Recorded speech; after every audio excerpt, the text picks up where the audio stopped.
There's a cutlery set on the table. Thank you very much.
Thank you very much.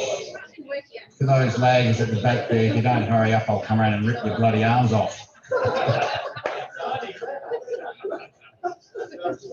Hurry up.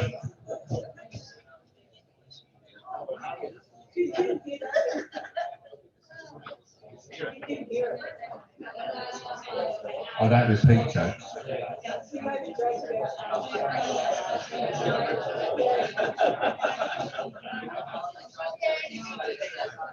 Okay, folks, today we've got a very special guest who will be speaking shortly. Dr. Sarah Pearson, who is the Deputy Director General of the Department of Tourism, Innovation and Sport. Just to give you a bit of background, other than being the person in charge of innovation and development across government and also for us. She has a pedigree which is quite long and very, amazing. Sarah's been the Chief Scientist and Chief Innovation Officer of the Commonwealth Department of Foreign Affairs and Trade. She's the founding CEO of the CBR Innovation Network, PDC Innovation at the University of Newcastle, CEO of the ANU Enterprise, Management Consulting Group McKinsey and Co. Sydney, and as someone got stumped today saying academic, tendered physics at UNE, and global head of the Open Innovation at Cadbury PLC in Reading, UK. Her strategy, research and innovation skills have been applied to board positions spanning governments, venture capital groups, tech companies and social impact entities. She holds a doctorate of philosophy and is the author of 8 international patents for cancer diagnosis and novel confectionery. So please welcome Dr. Sarah Peterson. Thank you.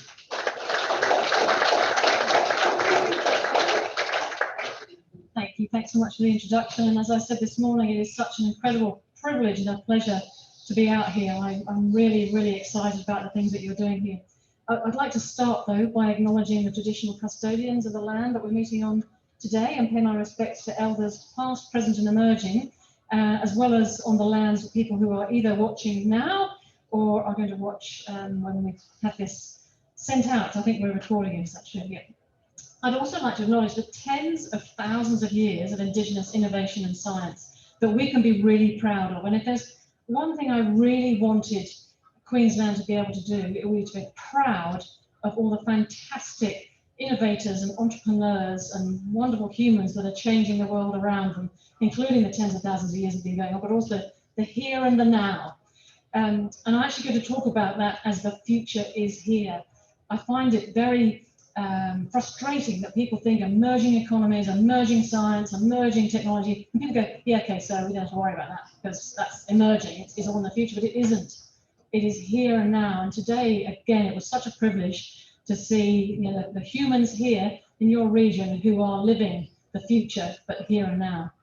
So I was asked, well, actually we had a little chat, didn't we? We had a little chat, and I took for that conversation that Matt would like me to say something about circular economy and something about collaboration, and don't speak for too long. That was this morning. That was this morning, yeah, I was pretty quick this morning. So I'll give it a go, and you guys will be the judge of whether I managed that or not. So I'd like to move the slide. I think it's gone to sleep again.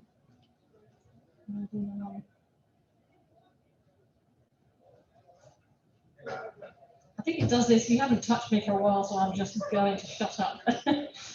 So I just want to start with, we live in this, it's just a weird space. I don't know if you find that. A friend of mine who is an incredible AI expert from an anthropology perspective used this word luminal.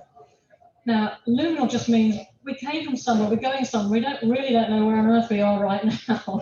And I feel a little bit like that myself now with COVID, sort of has thrown everything up in the air. We're in this, we thought we were coming out of it, I thought 3 months, you know, here we are, we're still there. We had the outbreak at the beginning of the year, so it's, hey, you know, when that clock turned to 2021, it didn't all stop. So we don't quite know where we're heading, and we certainly don't know what this is right now.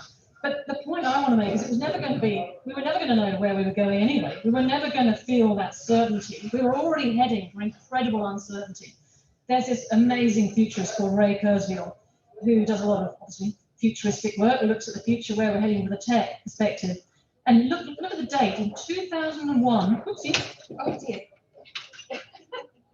Have I turned, Keep going. Thank you. So in 2001, he was saying that we won't experience 100 years of progress in the 21st century. It'll be more like 20,000 years of progress. Here's an example. So in 1990, it took 13 years to map out the human genome. You can do it in a day now. If you look at how data, remember I said this morning, those of you here this morning, how I'm a bit of a data fanatic, I love data. So the world's database is doubling every 12 hours. So there's this phenomenal amount of data that is out there, it's doubling really, really rapidly. And I don't know if you can remember the days when we had those massive VHS cams. When I had my kids are now quite 25 and 27, but when they were little, I had one of those that followed them around with it. And you remember the radios and the tape players. All that now we have on our phone. In that short space of time, the technology changed incredibly rapidly. And as well as the technology changing, product time to market is changing. So back in the day when the telephone was first put out, it took 75 years to reach 50 million people.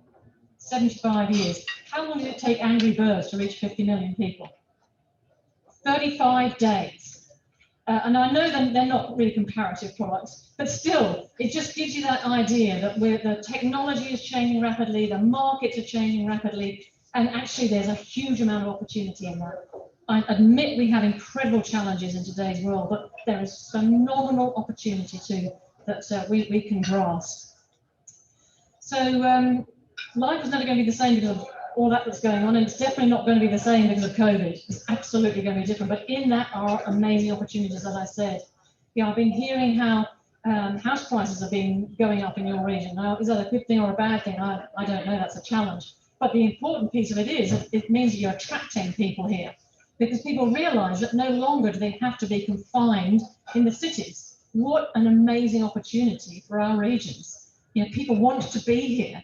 They want to do something here. And of course, that means we need to rapidly accelerate our uptake of technology. I find it really interesting talking to some of the universities and companies who had 5-year plans of how they were going to go digital. They thought it would take them that long. They did it in 2 weeks during COVID because they had to. So that tells you something about an impact that COVID has had. It's made us change rapidly.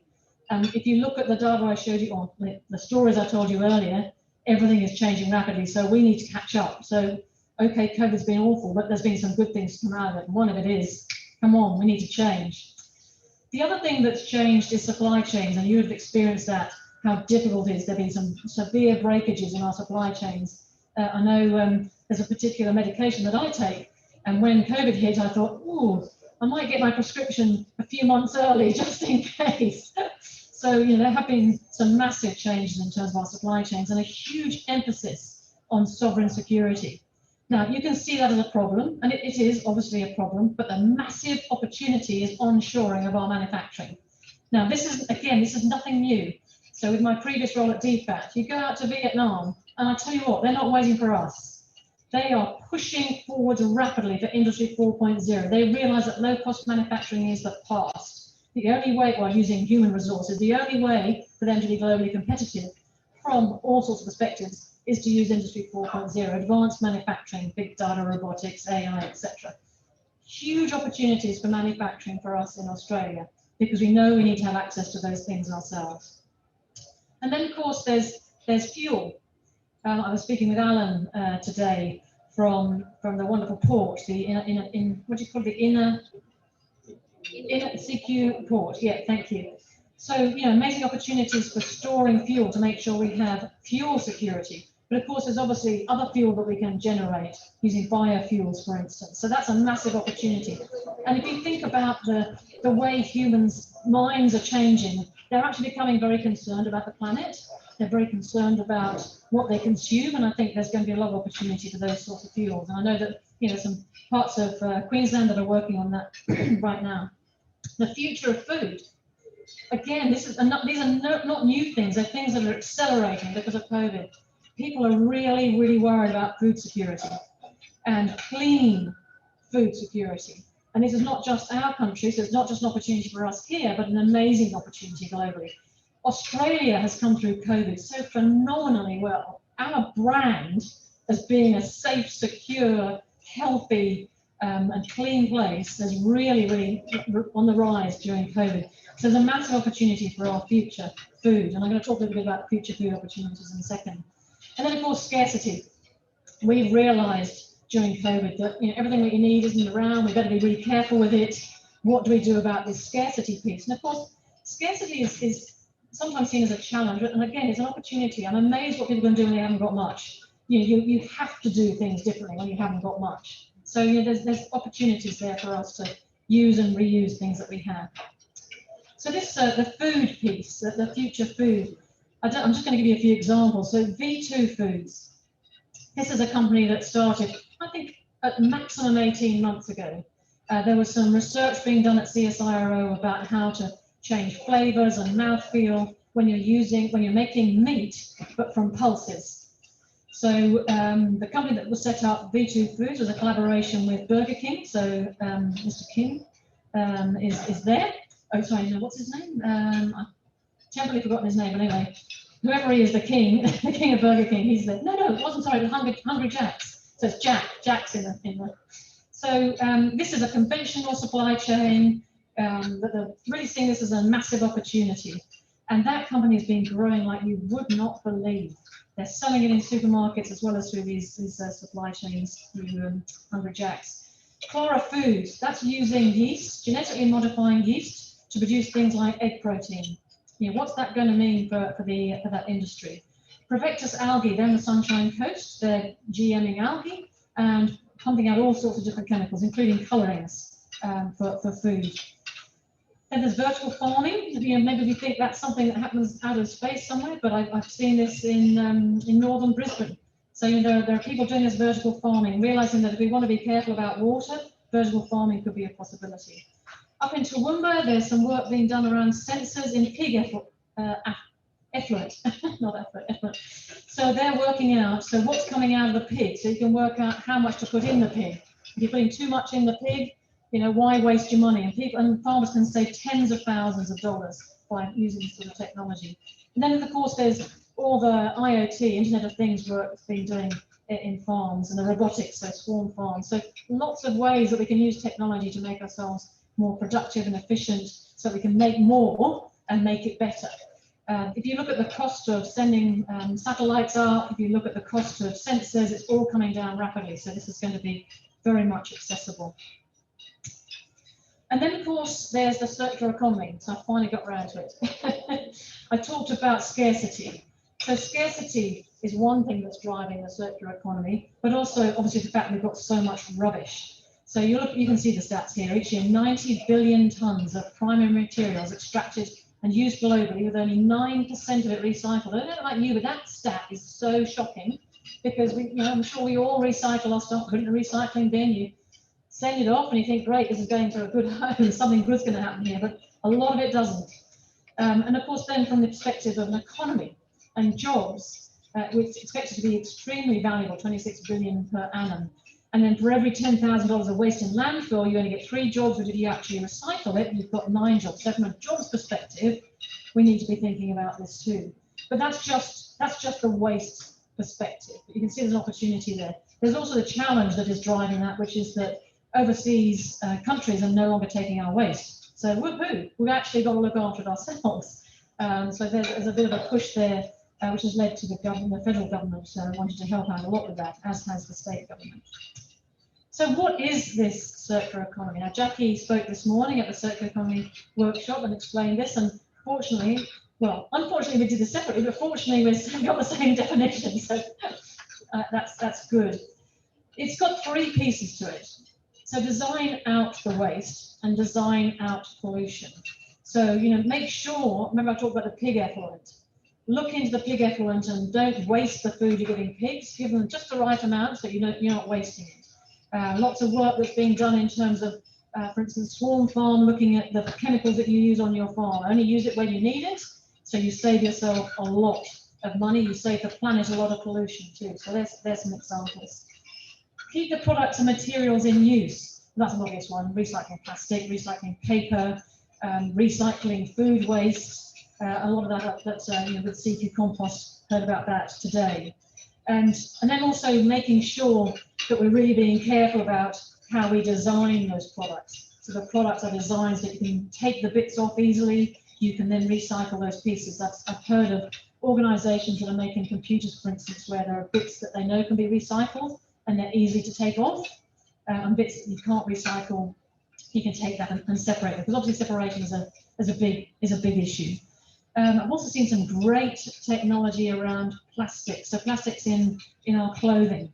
It's very difficult to recycle plastic clothing. It's a whole mix of a range of fibres, including the plastic. So there's some technology being developed, again in CSIRO, which is actually extracting the plastics into little plastic pellets, which the supply chain is used to using. It gets it out in exactly the same format that current supply chains are using. And then regenerate the natural systems. I think actually CQ compost fits into that piece. How do we make sure that our whole systems are being regenerated using natural products? So natural products in your supply chain, but also the systems that we take things from, making sure that we're looking after those. And I've seen a lot of that here too. I've got this title, Acres of Opportunity, a bit of a pun reason, but I was really surprised when I went to Mackay and saw just acres and acres of sugarcane. And I was pretty excited because back in my Cadbury days, we were looking at how to create gelatin from a non-animal product. We were trying to take our jellies to places like Turkey, where they were vegetarian. And as you know, gelatin isn't normally a vegetarian product. So this was about 15 years ago. We came across a company over in Silicon Valley that was genetically modifying yeast, and the yeast was pumping out gelatin. You can actually make yeast and algae generate pretty much any chemical that you want to. Now, the neat thing for us at Cadbury was the yeast was GM, but the gelatin wasn't. So we were pretty thrilled with that. And so that opened my eyes 15 years ago to what you can do with yeast. And if you combine that with all the changes in future food, if we want to generate our food, it alongside the normal ways, our ways of generating food now, but making sure we can feed the world and do it effectively and efficiently, there's so much opportunity around, and all that waste that comes from the sugarcane that can be used in that. Obviously, of course, you can use that waste for biofuels as well. So I saw that at the biofuel refinery at Mackay as well. So that was really good to see. So there's a lot of work going on in Queensland along that front, and as I say, we've got acres of opportunity. But in all of this, collaboration, and again, I said this morning, is absolutely key. It was interesting this morning talking about all the things that need to change to bring about these new economies. So I'm not just talking about the circular economy there, I'm also talking about the tech economies, the ag tech economies, the things that we do in terms of data, all these ways that we're changing our economies. They need complex systems of change. They need our population to come on board and see that the future is here and now. One of the things that I was so sad about when Malcolm Turnbull did his announcement about the big ideas, his campaign, big ideas campaign, it just meant nothing to anybody, which was such a shame, because what he was trying to do was bring us into the future. But you see a little picture of a light bulb on a bus stop that says big ideas, it just does nothing.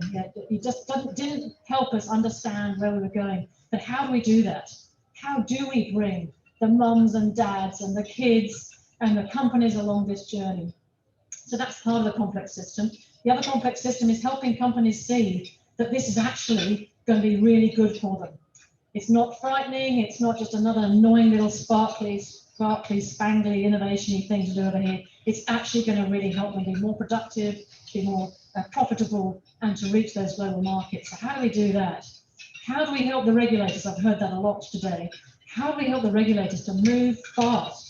Because they can't keep up. They're really struggling with some of this technology and the data piece. They find that they really struggle with that. How do we help that regulatory piece to keep up?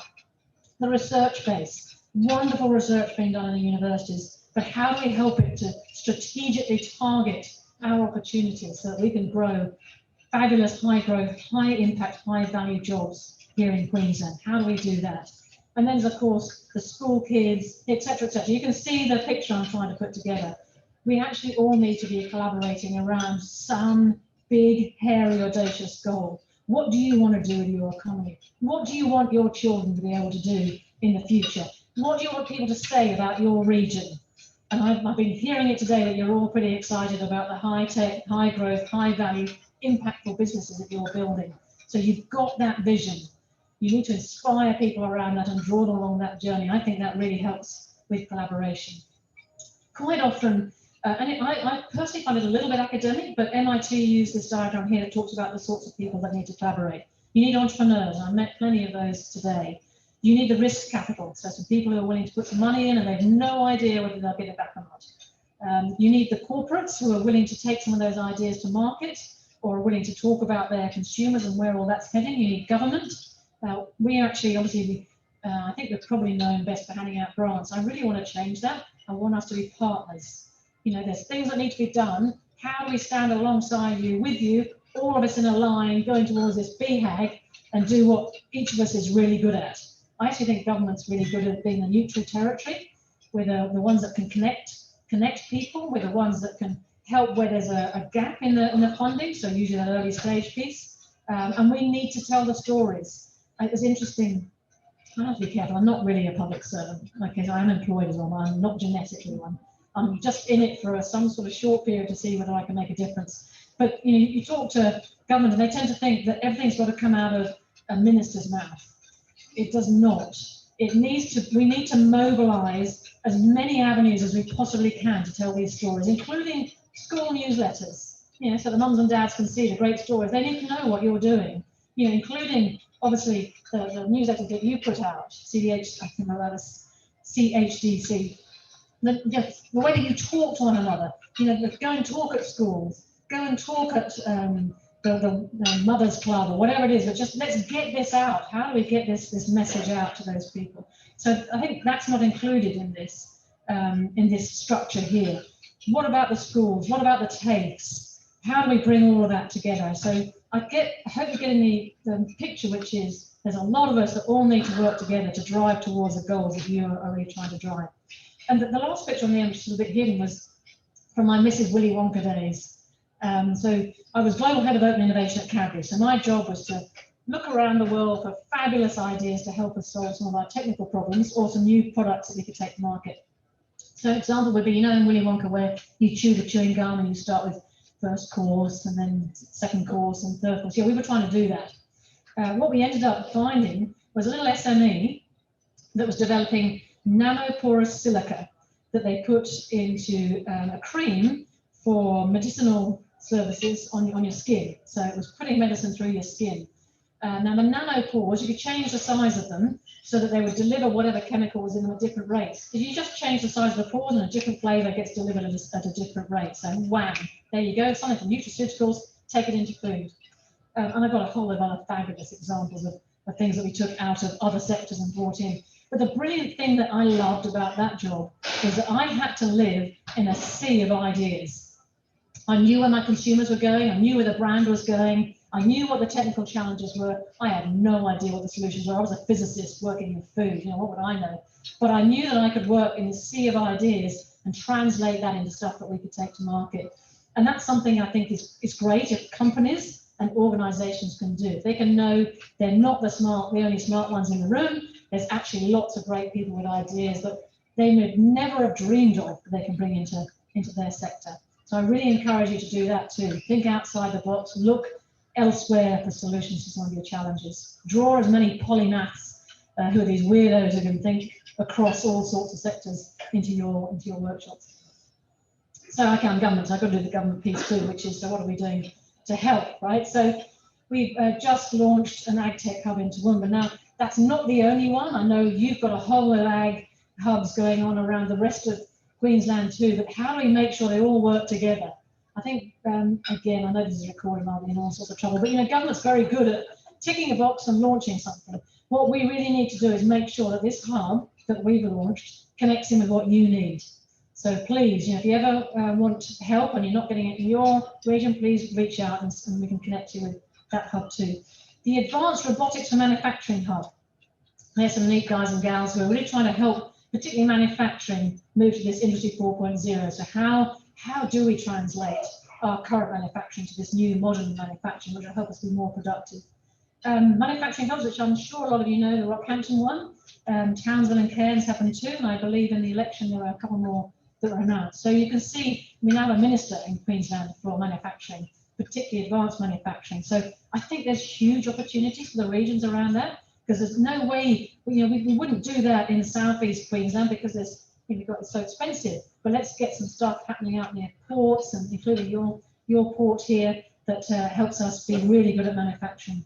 If you're interested in artificial intelligence, there's an AI hub whose role is to help inject AI across all of Queensland, and XR, so that's virtual reality, augmented reality, that you can reach out to. And then, of course, there's cyber nodes. So once you get into the tech world, then you've got to deal with cyber. Even in manufacturing, people can get sensors into all sorts of things in your manufacturing process. So, we'll look out for that. So we've got some people who can help you with that. And then innovation hubs across the whole region. Now, innovation hubs are really sort of hubs where people with innovative ideas can get together, they can network, they can learn how to scale their ideas, get connected to opportunity and support. So make the most of all of that. So that's all. I hope it was short enough. I really want to encourage you in what you're doing. You've got assets here. You've got incredible humans who are championing this change already. The future is here and now. You are living it. And it was really fantastic this morning to see the passion and commitment for that, and also the desire to collaborate. You all know that you've got to do it together, and so I just really encourage you to do that. And please see government as a partner, not just as someone who hands out stuff, but a real partner with you who wants to see you successful. So thank you for the invite, and I'm looking forward to the rest of tomorrow too, and the workshops we're doing around some other topics. So thank you very much.